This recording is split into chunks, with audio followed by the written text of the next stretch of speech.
Hello guys, കുറേ നാളായി ഒരു ഓൺ വോയിസ് ഒക്കെ ചെയ്തിട്ട്. അപ്പോൾ ഇന്നൊരു ഓൺ വോയിസ് ചെയ്യാമെന്ന് വിചാരിച്ച് ഞങ്ങൾ വന്നതാണ് കേട്ടോ. ഞങ്ങൾ നേരെ പോയത് തൃശ്ശൂർക്കാണ്. തൃശ്ശൂർ പോയി ഞങ്ങൾ വെറുതെ പോയതാണ്. വീട്ടിലെന്തായാലും വെറുതെ ഇരിക്കുക, അപ്പോൾ ഒന്ന് ജസ്റ്റ് കറങ്ങാമെന്ന് വിചാരിച്ച് പോയതാണ്. ഞങ്ങൾ നേരെ പോയത് വടക്കുന്നാഥനിലോട്ടാണ്. വടക്കുന്നാഥനിൽ ഞങ്ങൾ കാറ് പാർക്ക് ചെയ്ത് ഞങ്ങൾ നേരെ പപ്സ് കഴിക്കാനായിട്ട്, എനിക്ക് ചേട്ടനൊരു മോഹം, അപ്പോൾ അങ്ങനെ ഞങ്ങൾ നേരെ പപ്സ് കഴിക്കാനായിട്ട് പോയി. അപ്പോൾ പപ്സ് കഴിക്കുന്നതിനിടെയുള്ള അവളുടെ ഒരു അങ്കപ്പാടാണ് കാണുന്നത്. പപ്സ് വന്നപ്പോഴേ വാശിയായിരുന്നു നമ്മൾക്ക് വേണമെന്ന് പറഞ്ഞിട്ട്. അതൊരു തരി വെച്ച് കൊടുത്ത്, പിന്നെ പ്ലേറ്റ് കിട്ടാണ്ടായിട്ടാണ് അങ്കപ്പാട്. പിന്നെ കരച്ചിലായി, ബഹളമായി. പിന്നെ അതിൻ്റെ ഇടയിൽ ചായ വന്നു. അങ്ങനെ ഞങ്ങൾ ചായ കുടിച്ച് അവിടെ നിന്ന് ഇറങ്ങിട്ടോ. അതായത് തിരിച്ച് ഞങ്ങൾ നേരെ കാറിട്ട സ്ഥലത്തേക്ക് പോയി. മുമ്പ് ഈ വടക്കുന്നാഥൻ്റെ അവിടെ പാർക്കിംഗ് ഒന്നും ഉണ്ടായിരുന്നില്ല. ഇപ്പോൾ അത് പുതിയത് വന്നതാണെന്ന് തോന്നുന്നു, അറിയില്ല. 50 രൂപയാണ് പാർക്കിംഗ് ചാർജ് വരുന്നത്. അത് രാത്രി ഒരു 9 മണി വരെ എന്നാണ് ആൾ പറഞ്ഞത്. പക്ഷേ ഞങ്ങൾക്ക് അത്ര ആവശ്യം വന്നില്ല. ഞങ്ങളൊരു 10-15 മിനിറ്റ് അവിടെ നിന്നുള്ളൂ. ഞങ്ങൾ ജസ്റ്റ് ഒന്ന് കറങ്ങാമെന്ന് വിചാരിച്ചിട്ട് ഇവിടെ വണ്ടി ഇട്ട് ഇറങ്ങിയതാണ്. പിന്നെ ഞങ്ങൾ കുറച്ച് കറങ്ങിയപ്പോഴേക്കും പിന്നെ മഴ ചാറി തുടങ്ങി. അപ്പോൾ ഞങ്ങൾ വേഗം വണ്ടിയിലോട്ട് തന്നെ കയറിയിട്ടോ. പിന്നെ ഇത് അമ്പലത്തിൻ്റെ ഏത് സൈഡാണെന്നൊന്നും എനിക്ക് അറിഞ്ഞൂടാ.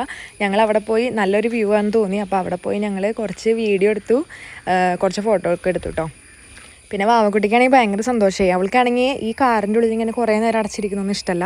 അവൾക്കിങ്ങനെ കാറ്റും വെളിച്ചം കൊള്ളണം. പിന്നെ അതുപോലെ തന്നെ ആളുകളെ കുറേ കാണണം, അവരുടെ അടുത്ത് കുറേ ഈ എന്നൊക്കെ പറയണം, അങ്ങനെ കുറേ ഓളിടണം, അതൊക്കെ അവൾക്ക് ഇഷ്ടം. അപ്പോൾ അത് കാരണം അവൾ ഭയങ്കരമായിട്ട് ഹാപ്പി ആയിരുന്നു കേട്ടോ.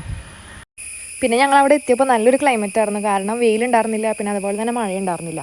അപ്പോൾ അത് കാരണം കുറച്ച് നേരം സ്പെൻഡ് ചെയ്യുമെന്ന് വിചാരിച്ചിട്ടാണ് ഞങ്ങൾ ഇറങ്ങിയത്. പക്ഷേ ഞങ്ങൾ ഇറങ്ങി കുറച്ച് നേരം കഴിഞ്ഞപ്പോഴേക്കും മഴ പെയ്തു തുടങ്ങി കേട്ടോ. അപ്പോൾ അത് കാരണം ഞങ്ങൾ നേരെ തിരിച്ച് പോകാനായിട്ടുള്ള പ്ലാനിങ് ആയിരുന്നു. പിന്നെ കുറേ ലോങ് വീഡിയോസൊക്കെ ഇടണമെന്ന് വിചാരിക്കും, പക്ഷെ ഒന്നും നടക്കാറില്ല. കാരണം വാവക്കുട്ടിയുടെ പിന്നാലെ തന്നെയാണ് ഇപ്പോഴും.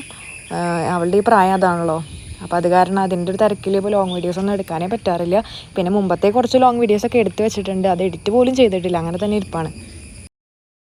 അപ്പോൾ അങ്ങനെ അവിടെ കുറച്ച് നേരം സ്പെൻഡ് ചെയ്തിട്ട് ഞങ്ങൾ നേരെ വണ്ടിയുടെ അടുത്തേക്ക് നടക്കുകയാണ് കേട്ടോ. അപ്പോൾ നടക്കുന്നതിൻ്റെ ഇടയിലാണ് ഞങ്ങൾ കുറച്ച് പ്രാവിനെയും കാക്കനെയൊക്കെ കണ്ടത്. അപ്പോൾ ഞാനത് വാവക്കുട്ടിക്ക് കാണിച്ചു കൊടുത്തിട്ട് അതിൻ്റെ പിന്നാലെ ഓടിക്കാൻ കേട്ടോ. അതിനെ ഓടിക്കുമ്പോൾ അവൾ ചിരിക്കുന്നുണ്ടായിരുന്നു. അങ്ങനെ അവളെ ചിരിപ്പിക്കാൻ വേണ്ടിയിട്ട് കാട്ടിക്കൊടുന്ന അംഗങ്ങളാണ് കേട്ടോ അത്. അപ്പോൾ അതൊക്കെ കഴിഞ്ഞ് ഞങ്ങൾ നേരെ വീട്ടിലോട്ട് മടങ്ങി. അപ്പോൾ ഇന്നത്തെ വീഡിയോ ഇത്രയേ ഉള്ളൂ. ഇഷ്ടമായെങ്കിൽ ലൈക്ക് ചെയ്യുക, ഷെയർ ചെയ്യുക, സബ്സ്ക്രൈബ് ചെയ്യുക. അടുത്ത വീഡിയോയിൽ കാണുന്നവരെ ടാറ്റാ.